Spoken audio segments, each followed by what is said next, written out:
Doing? We are doing good, I think. We're live and it's 8 o'clock on a Friday. And here I am at the Katie's Arms. So I declare the Katie's Arms is now open. I strongly suggest you grab a hold of a glass or anything you can find, a bucket, and find some wine. Doesn't matter if it's, well, it doesn't really matter what it is. Doesn't matter if it's diamond white. Don't know if you remember diamond white. And I strongly suggest we get amongst it here at the Katie's Arms. Welcome one, welcome all, welcome regulars, welcome newcomers, welcome everybody. Welcome haters, welcome lovers, welcome lefties, welcome righties, welcome in particular vegans. And let me explain to you why. Okay, let's do this. Cheers, everybody. This is the biggest glass in the history of mankind. I could keep a goldfish in this glass. Do you remember when you used to get given goldfish at the fair or for prizes? Hello. Oh, yes, we must call out around the world. Hello, in Washington, Pennsylvania. Hello. Am I coming to Skeggy? Yes, I am. But we've had a slight change of theatre. I'll explain. Vegans, I know, we'll get there. Someone who's a full carnivore, welcome. Someone from across the pond. Good. Right, welcome everybody. And vegans are absolutely included and welcome. I saw a comment from someone saying that a thing that pisses me off about Hopkins, bear in mind how many things I've said that piss people off over the decades, but is that not all vegans are massive weirdos or woke, dilberts or massive cockwombles. Some vegans are just good people who want everyone to be okay but just don't fancy eating meat. And I totally accept that, and I therefore am going to be much more inclusive of vegans and stop taking the piss out of them, because some of them are great people and are on our side. New Jersey is here, thank God. Flanders is here. Flanders. Good. And many people saying eat turnips and be happy. What a day for turnips. So if you don't know, if you're with us from Gran Canaria, somebody is here from Gran Canaria, and guess what they've got in Gran Canaria?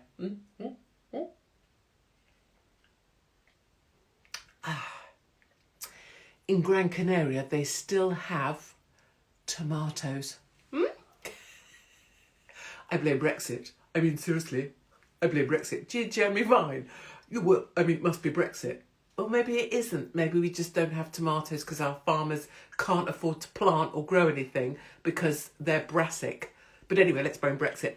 In Gran Canaria, they still have tomatoes. And it's not the great tomato famine over there. Whereas here in the UK, if you're not aware, if you're in America, we are currently enduring the great tomato famine. Let me explain. In our supermarkets, where people would normally see cucumbers, not see cucumbers, but observe the cucumber, observe le cucumber, they can no longer, why am I finding it funny now about sea cucumbers? We don't eat sea cucumbers. But in supermarkets, where you can normally find cucumbers and tomatoes, currently it's just empty boxes. I mean, it's an outrage. And so weirdos are going in, I'm going to do it as well, but I'm telling you my little plan. Weirdos are going into supermarkets and taking photos or videos of empty boxes and uploading them to social media, because videos of empty boxes are like amazing social media content. And pointing out that there's empty boxes on the shelves is like amazing for the left on Twitter or something. And people in the UK have literally, yes, exactly, me with a glass of wine, have literally gone without tomatoes now for like maybe 4 days. And so that's why you can see, obviously, I've lost like at least 5 stone in weight because I've not been able to access a single fucking tomato for 4 days. I didn't get the big deal. I couldn't give a single shit about tomatoes. I couldn't give a single shit about a cucumber. if there isn't a tomato or a cucumber there, I'll just buy something else. And I was never a fan anyway, blasted fucking awful stuff. I mean, sorry, Mum, go away. My mum keeps watching this and then commenting on my top or my earrings or my thing or saying, oh, well, you look nice. Mum, don't watch because of my language.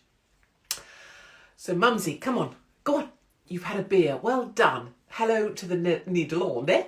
I was hoping to be in The Hague for the next protest on March 11th, but I can't because I'm somewhere else. Anyway, people go in and they make a big fuss because there's no tomatoes. Get over it. Get over it. So what I want to do between you and me is my plan. And I tried this on Lovely Mark earlier and he was like, no. I want to go to a supermarket. I want to go to the toilet roll aisle. I want to fill up my trolley with toilet rolls and then put them where the cucumbers and the tomatoes and things are supposed to be. Because then all of the wankers who mass purchased toilet rolls when they were told COVID was coming. It's really hard saying this because it sounds ridiculous, but all of the people who found out there was going to be some seasonal flu that might kill us bought toilet rolls. So I thought I would go and get the toilet rolls and put them where the tomatoes are. So that all the people who were getting really excited about not having a tomato, like suddenly their life depended on having a frickin' tomato, can instead have a toilet roll. Because they seemed really excited about buying those before. So basically all of the twats will be happy. And maybe they could even, actually this is a great idea, they could put the toilet rolls in their fridge where the tomato used to be, so that when they look and they're upset there's no tomatoes, there'll be a toilet roll and they'll be like, oh, well, at least I've got toilet rolls. I mean, I don't even know how these utter cop splats think, but it must be something like that. Theresa Kofi, I can't even. I mean, God bless fat people. And if you want to be fat, maybe you're fat, bloody love it. You know, people say Katie hates fat people. That was never true. I'm not a big fan of people who don't own their own shit. In the same way that I have to own my own, right? I was mass hated. I own that because I said stuff that pissed people off, and I still do. And I don't apologise for any of it. And if you want to hate me for that, super, no problem. I own that because it's my shit. So same with fat people. Let's just own it. Like, you want to eat yourself into oblivion, brilliant, do it. Just don't, ask me to be sympathetic. But Theresa Kofi telling us to eat turnips. And then her at the Farmers Union, and literally, I mean, who does this? But she's sat on the very edge of the stage and the photographers are obviously down in the pit and they're literally photographing her from her calves upwards. So that the photographers are literally, like like if I put my wine glass where the photographers are, here, down by my... So they're photographing Theresa Kofi from the cankle upwards. So you've got the calf ankle, cankle, right, which is like a North Sea F-bomb oil rig.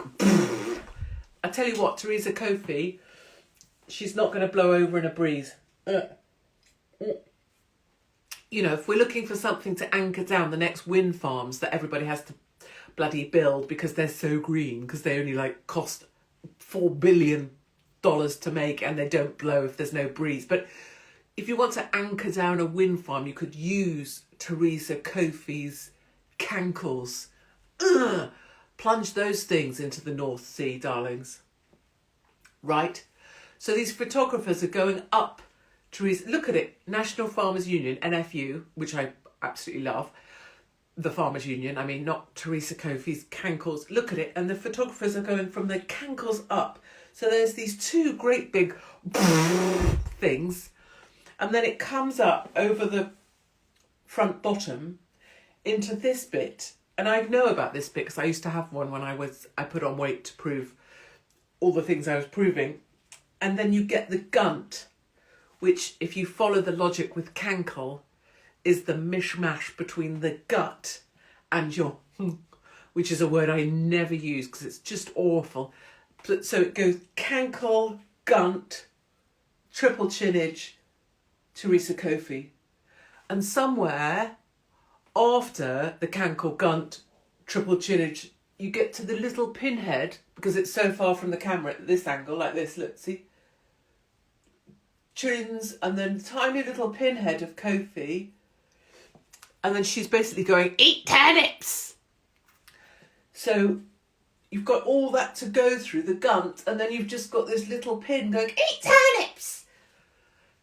And it's really hard, as everyone's agreeing here, to take that seriously. So she is the Minister for the Environment and for Farming and the land and those sorts of things. But basically, it's just this little pinhead, eat turnips! You know? Just saying, what's a gunt? A gut crossed with your, like a cankle is your calf crossed with your ankle. And this, what would this be? So this is your chin crossed with your neck.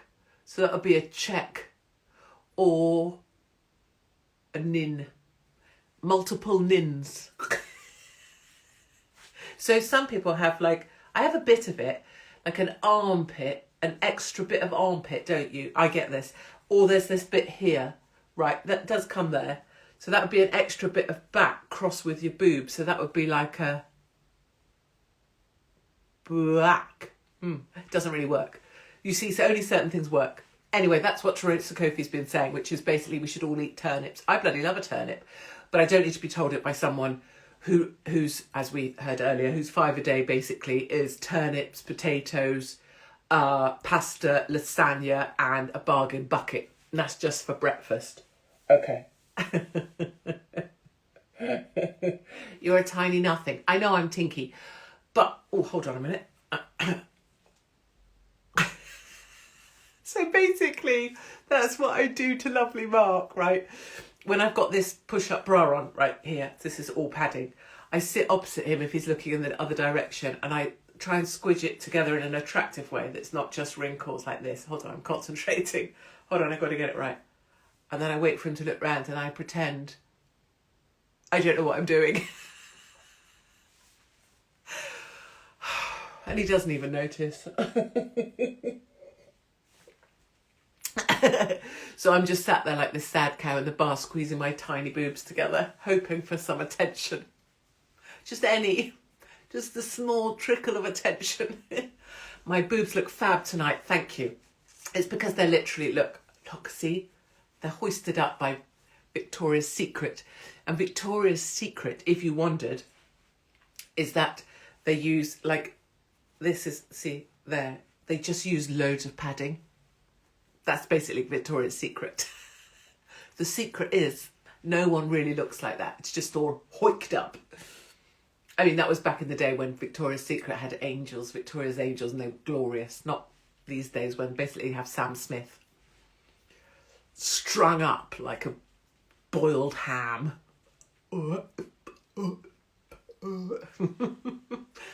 Right.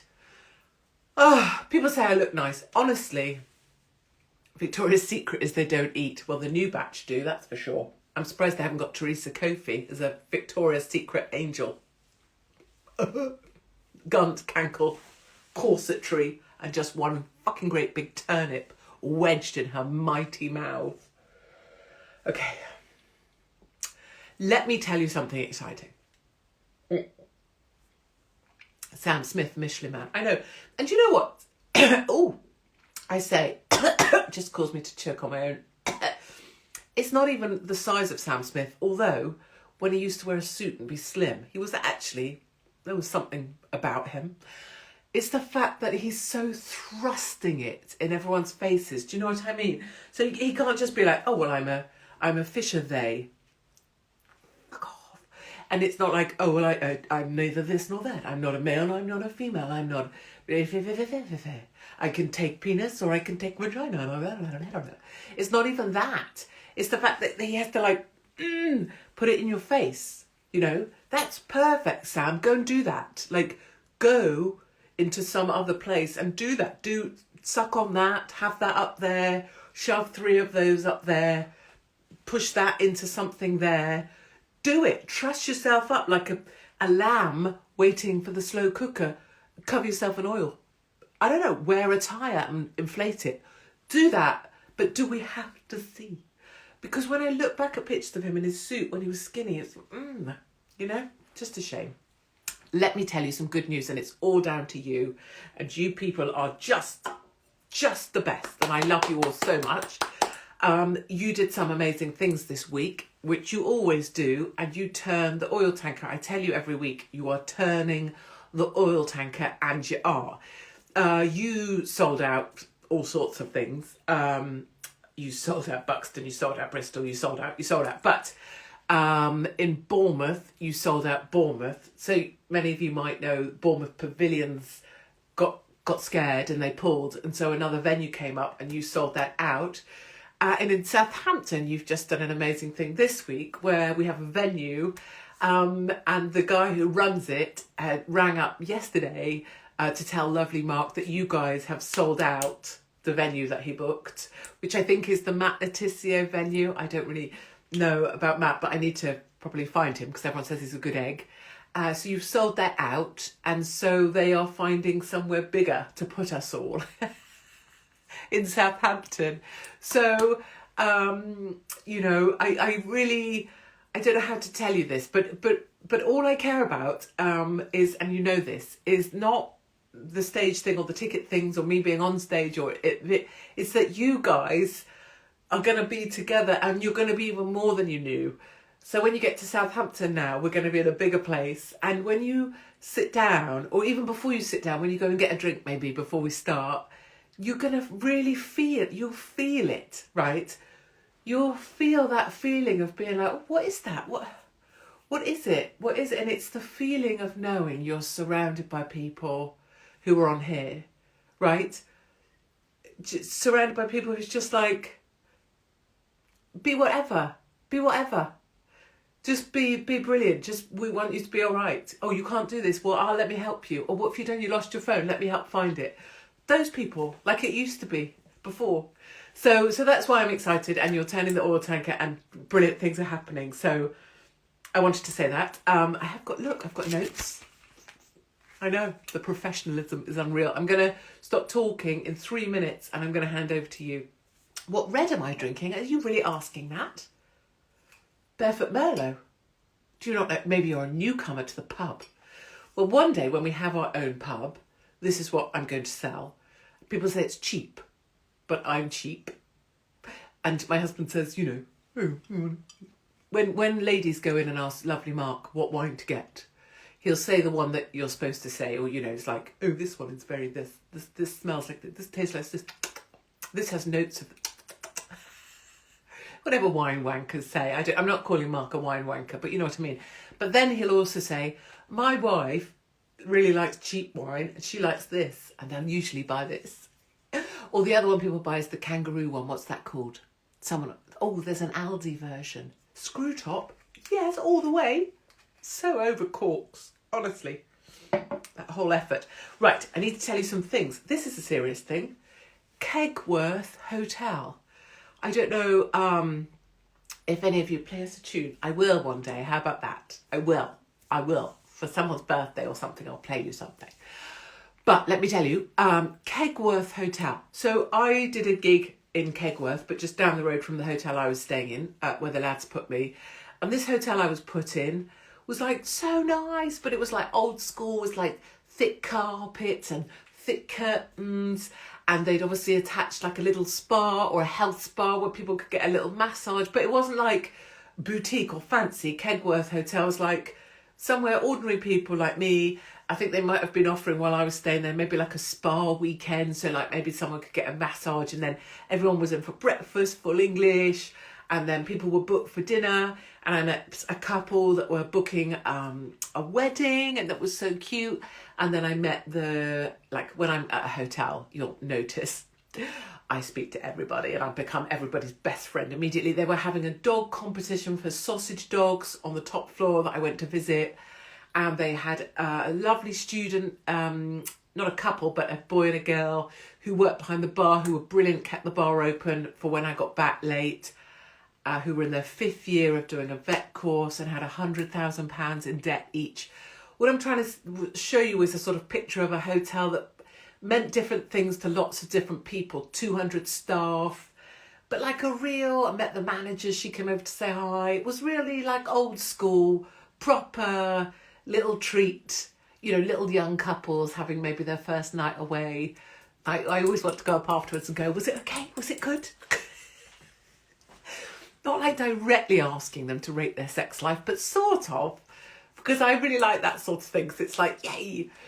Anyway, the bloody hotel has been, well, I don't know how to quite put it, but sold its soul to the Home Office, and it's shutting, I think Monday. Oh, no, Monday is the protest outside at 5 o'clock at the Kegworth Hotel. But it's sold itself to the Home Office, like all those hotels in Skegness and everywhere else that all of you know about. And so everything that I saw when I was there wasn't real, because someone somewhere knew that they'd sold out and that they're closing it for 270 illegals. And you know, the thing that really, really, really gets me is a small place, Kegworth, tiny.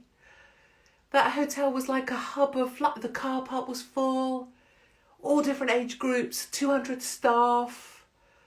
So they're like what I consider posh, you know, carpets, lovely curtains, old school tea in your room, like proper hotel, proper a treat for a couple to be like, let's go for a weekend at the hotel and, you know, have a little thing and a breakfast after.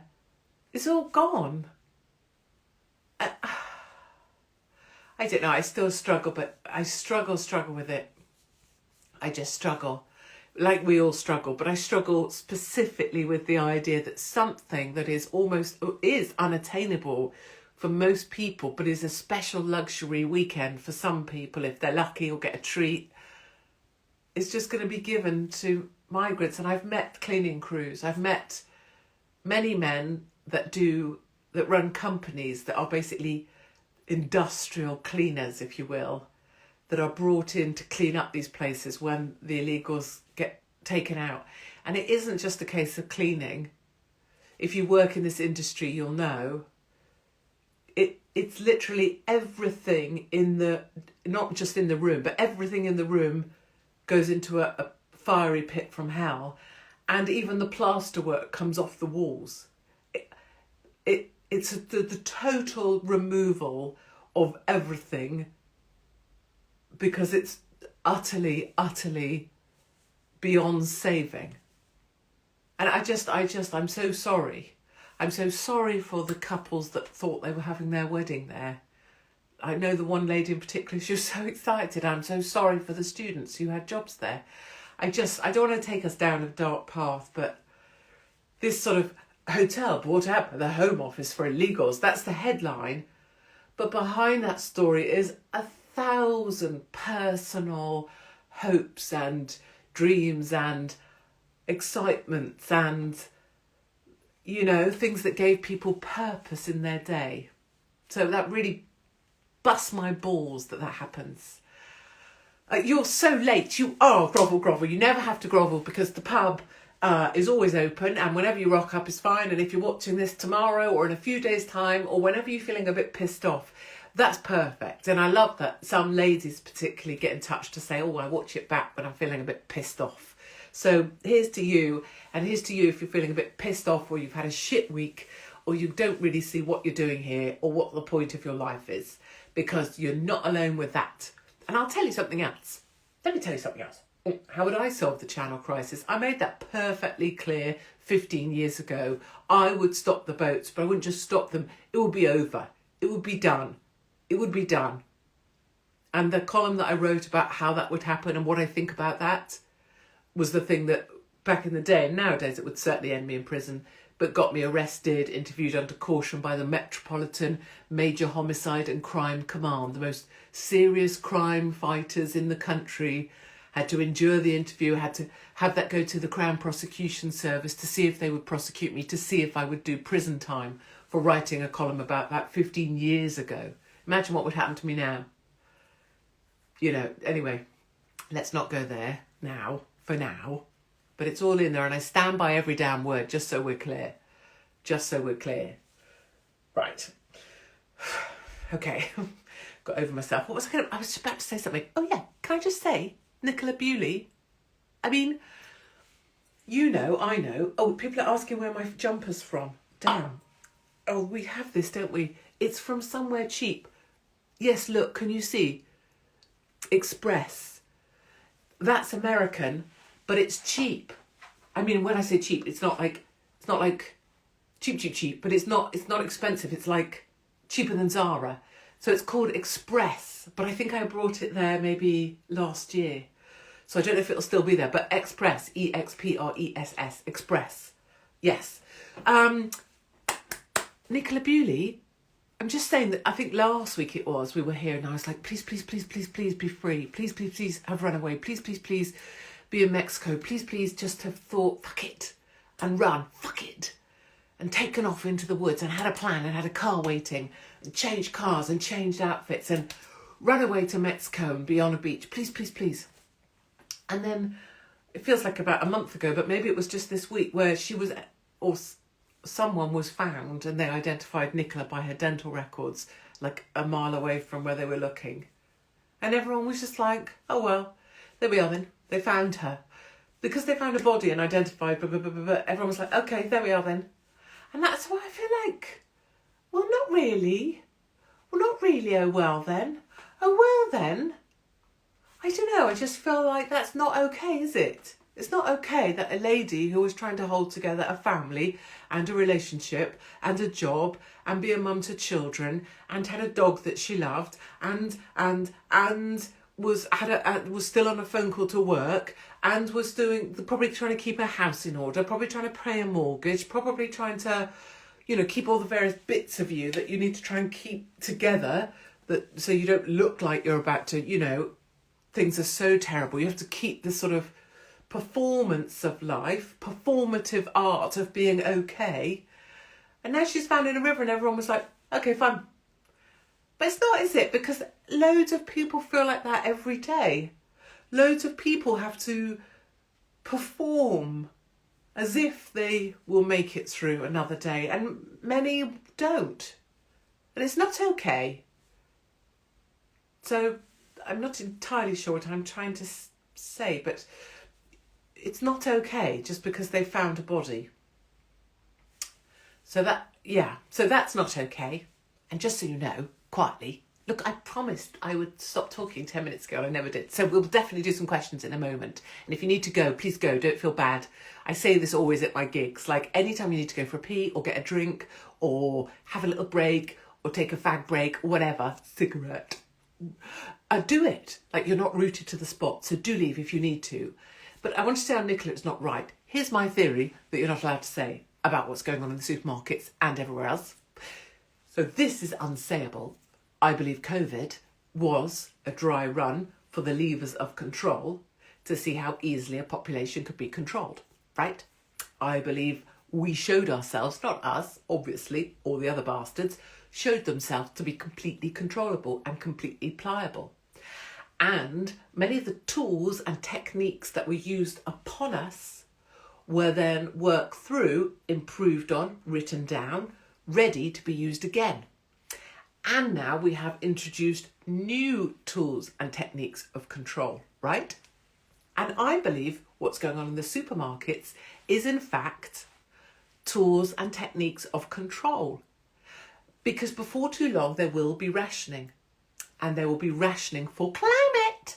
Because everything these days will be brought under the guise of climate or pandemic, but mostly climate. And I believe that these are levers that they're pulling on.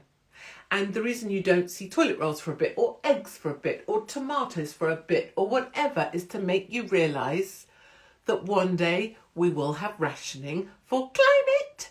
And you'll only be allowed a certain number of this, that, or the other in order to protect the environment. And I don't know if you remember, but Joanna Lumley, way back, alluded to climate rationing. Whether that was flights or fuel or cars or it goes down to food as well. That's what I think's going on. And you can't say that because obviously then you're a conspiracy theorist and a nutter and whatever else they've said I am, which they labelled me as, which is fine. But just so you know, that's what I think. This is all teaching teaching people learned behaviours. Oh, there's none of that this week. Okay, well, that's okay. I won't have that. I'll have a turnip. Oh, there's none of that. Things aren't so easy to get a hold of because of climate. So I'll have a this instead. Oh, I'm only allocated this many this week, am I? Oh, so I'll buy this. Oh, my carbon credits mean that I'm allowed 3 of these, 2 of these and 1 of those. Oh, okay then. That's actually what I think's happening. But you can't say this because you just be, whatever, arrested for spreading dark deeds. Right, yes, exactly. Psychological priming. So, very quickly before I answer some questions, and please go if you don't have a question or you don't want to stay or you need to get out of the pub or you need to go and have a wee or you have things to do like eat cheese. My son, lovely Max, says I smell of cheese. What did he say I smells of? Cheese, wine and toothpaste. Quite happy with that, to be honest. Yes, Skegness. So I was supposed to be at the embassy and the embassy went quiet. So instead, please let me tell you, the dunes at a place called Mablethorpe. And you spell Mablethorpe, I appreciate you know if you live there already, but Mabel, M-A-B-L-E, Thorpe, Mablethorpe, the dunes. So we're going to be there. I think they've already sold some tickets, though they haven't told anyone yet. But my point is, we're coming to Skeggy. I'm going to make sure we get round all of the brilliant places where I adore hatters. The Mad Hatters that refuse to sell out to the Home Office, the Savoy on the front that refused to sell out to the Home Office, all of my Skeggy family now. I need you to come to Mablethorpe, and the dunes. And I will post all of this and it'll be on Katie's Arms and all the rest of it. But the dude who runs that has been an absolute legend. He's come to the rescue and he's going to give us a place that we can gather at the dunes. And we'll bloody well have the best time. And Skeggy could really do with a place where we can gather. And so we're going to make that happen on the 28th of April. So I just wanted to let you know about that. Dundee, Blackburn, Stafford, Blackpool. Blackpool are already asking for dates for 2024. So what I love is that our family now, we've become like an annual event. So we'll always be together one way or another. Okay, let me answer some questions. Another one in the Midlands. I'm trying. Yes, come on, Skeggy. Exactly. Do ask me anything that I can helpfully answer, or I can go. Would you like me to? That's the face you make, isn't it, when you come in when someone's on a phone call, and I go, do you want me to go? Shall I go? Oh my God, how's my daughter been? You know what? She's good. She is enjoying being farm life. She's enjoying running the herd. They have robots running the herd, so she runs the robots, I guess. But the cattle are really, really well looked after, so that's her big thing. And I think she's actually enjoying being away from home, and yet she's come home probably. I've seen her more probably since she moved out than I used to when she lived here, which is a very cool thing. And last night she came home briefly, and I was able to I had this big chicken and bacon going on the pan, on the cooker. So now I can scoop some into a container and give it to her to eat for tea tonight. So, and we have this cool thing now where she comes home, and I think it's really, really good because we are really happy to see each other and we have things to say, and I want to make sure she's okay and she wants to catch up. So actually I love it. I actually think her moving out has made us get along better than when she was just here and in her room, and I'd be like, why is she in her room? Why doesn't she talk to me? So that's really good. Go on Alex Jones. I should. So much of what Alex Jones has been saying for so many years has turned out to be perfectly true. But I haven't heard from Alex for a while, but I should probably follow up. Thoughts on TV licence? Fuck the TV licence and the BBC and anything that you're told you have to pay for.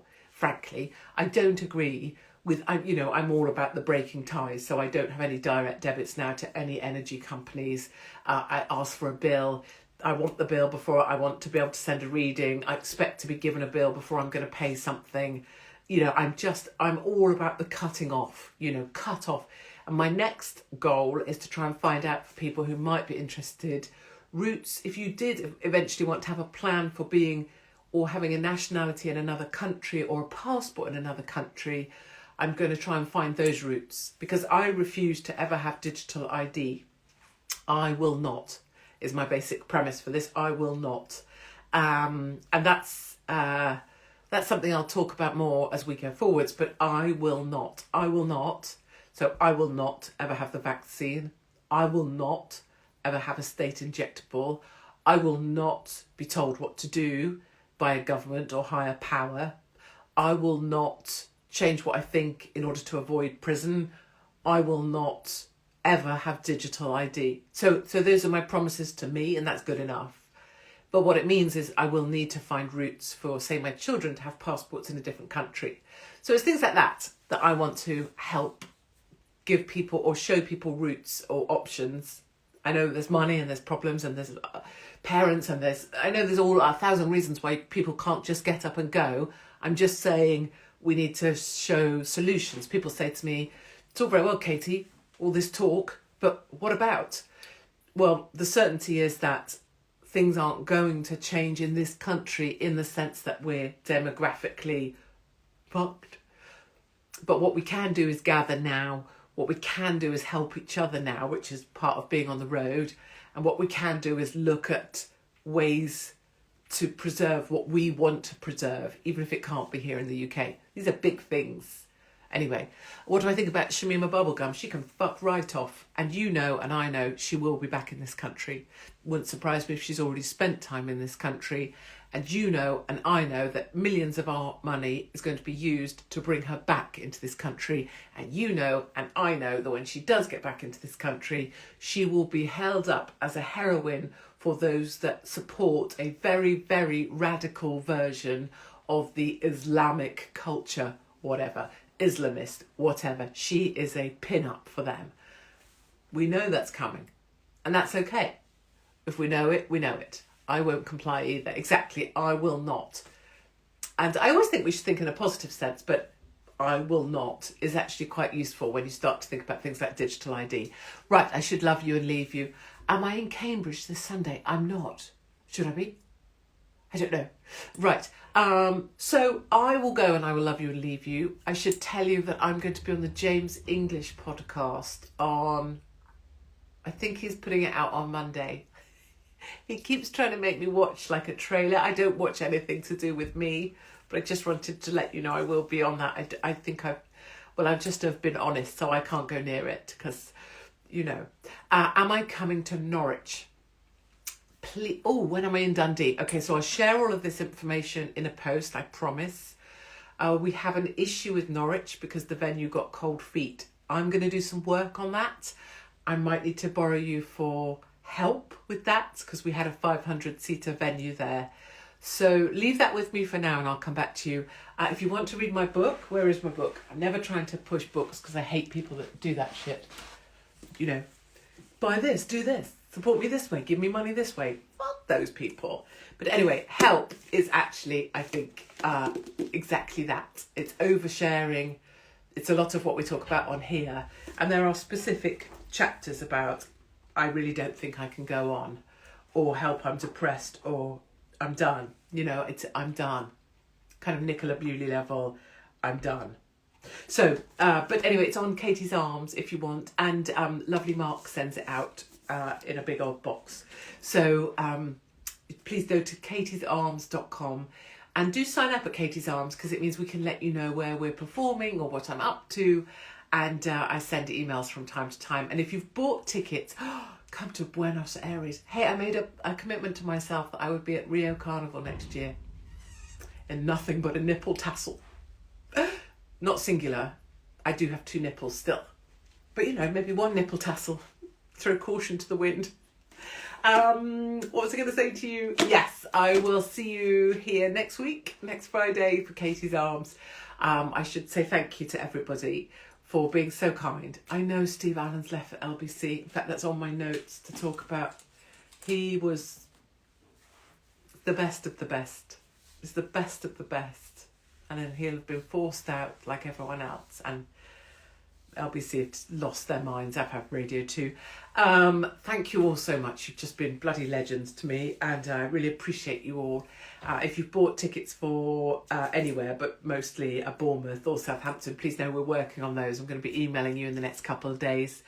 Sign up at katiesarms.com with us, and I will make sure I do a post really clearly soon with dates and where I am, so Dundee and the rest, so that we can all get together and you can be around all of your family on here. Okay, thank you for joining us. Thank you for being part of Katie's Arms and everything that we're trying to do together. And I will see you next week, if not before, somewhere on the road.